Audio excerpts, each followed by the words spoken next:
주한미팔군 한국군지원단 소속 대령이었던 A씨는 평택 미군기지에서 병사가 경례하지 않았다는 이유로 뺨을 5에서 8차례 툭툭 치는 방법으로 폭행한 혐의로 재판에 넘겨졌습니다. 형법은 폭행죄를 피해자가 처벌을 원하지 않으면 처벌할 수 없는 반의사불벌죄로 규정하고 있습니다. 이와 달리 군형법은 군인이 군사기지에서 군인을 폭행한 경우 폭행죄를 반의사불벌죄로 규정한 형법 규정을 적용하지 않도록 정하고 있습니다. 병영질서를 확립하고 군기를 유지하며 무엇보다 군사기지에서의 폭행으로부터 병역 의무자를 보호하기 위해서입니다. 문제는 A 대령이 대한민국 국군의 군사기지가 아니라 주한미군기지에서 병사를 폭행한 것인데요. 이 경우 주한미군기지를 군형법에서 규정하고 있는 군사기지로 볼 수 있을까요? 외국 군대의 주둔기지를 군형법에서 규정한 군사기지로 보지 않는다면 형법이 적용되어 폭행죄를 반의사불벌죄로 보지만 반대의 경우 군형법이 적용되어 피해자가 처벌을 원하지 않더라도 폭행죄로 처벌됩니다. 1심을 맡은 보통군사법원은 A 대령에게 유죄를 선고했지만 2심을 맡은 고등군사법원은 군검사의 공소를 기각했습니다. 피해자가 자신의 잘못도 있었다며 처벌을 원하지 않는다는 의사를 밝혔고 주한미군기지를 군형법상 군사기지로 볼 수 없기 때문에 형법상 반의사불벌 규정을 적용해야 한다고 본 것입니다. 그러나 대법원의 판단은 달랐습니다.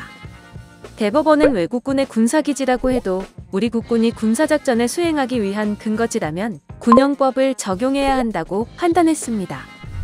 즉 대한민국 국군이 군사작전을 수행하기 위한 근거지에서 군인이 다른 군인을 폭행했다면 대한민국 영토 내인지 외국군 군사기지인지 등에 관계없이 군형법에 따라 반의사불벌 규정이 적용되지 않는다는 것입니다.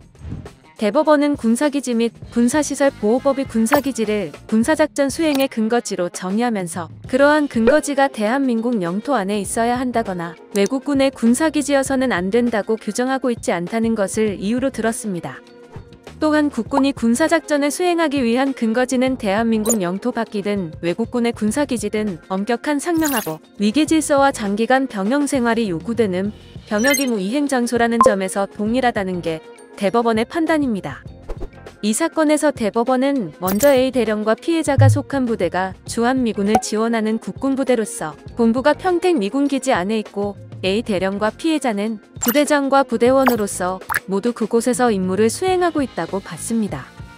따라서 대법원은 이 사건의 범행 장소는 대한민국 국군이 군사작전을 수행하기 위한 근거지에 해당한다고 판단했습니다.